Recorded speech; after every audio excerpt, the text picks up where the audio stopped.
Seja bem-vindo ao canal e receba as bênçãos de proteção, prosperidade, saúde e graças de Deus Pai Todo-Poderoso. Fique conosco até o final das orações para receber integralmente os eflúvios benéficos. Oramos por você e pelo mundo. Amém.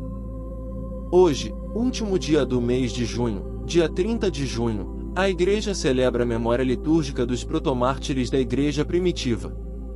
A atual celebração foi introduzida pelo novo calendário romano universal e se refere aos protomártires da Igreja de Roma, que foram vítimas da perseguição de Nero. Em seguida, o incêndio de Roma, que ocorreu no dia 19 de julho do ano de 64, foi atribuído aos cristãos.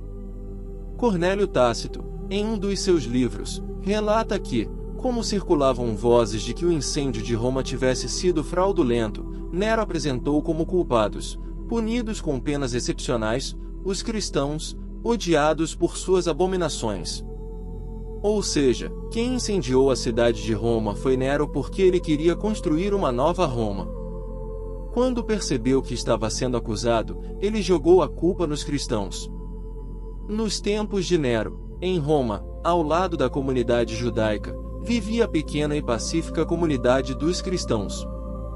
Sobre esses, pouco conhecidos, circulavam notícias caluniosas. Nero descarregou sobre eles, condenando-os a cruéis sacrifícios. As acusações feitas, e por outro lado, as ideias professadas pelos cristãos eram um desafio aberto aos deuses pagãos, ciumentos e vingativos. Os pagãos, lembrará mais tarde o escritor Tertuliano, atribuíam aos cristãos toda sorte de calamidades públicas.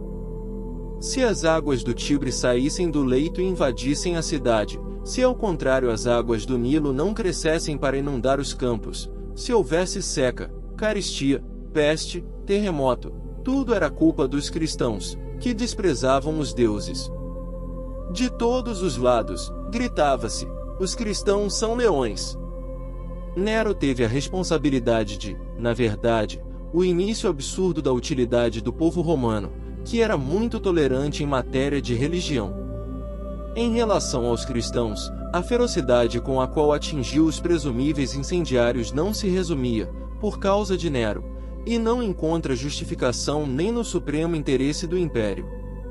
Episódios horrendos, como os de tochas humanas, em que os cristãos eram amarrados em postes, cobertos de piche e incendiados nos jardins da colina do próprio imperador, ou de mulheres e crianças vestidas com peles de animais e abandonadas à mercê dos animais ferozes no circo, geraram sentimento de piedade e horror no povo romano.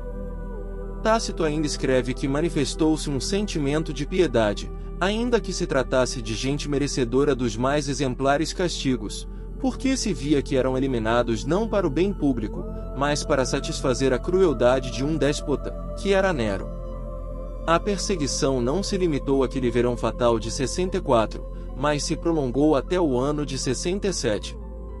Entre os mais ilustres mártires, está o príncipe dos apóstolos, São Pedro, crucificado no circo de Nero, onde hoje está a Basílica de São Pedro, e o apóstolo dos gentios, São Paulo, decapitado e sepultado na Via Ostiense.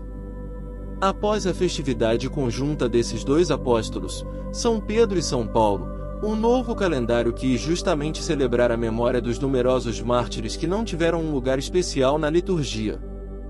Protomártires da Igreja, rogai por nós. Nossos agradecimentos especiais a todos que rezam conosco. Que o Senhor vos abençoe agora e para sempre. Assim seja. Amém. Permaneça conosco em oração, deixando seu like, se inscrevendo e se tornando membro de nosso canal, e compartilhando esse vídeo. Obrigado por orar conosco. Que o Senhor te abençoe a ti e aos teus entes queridos agora e para sempre. Amém.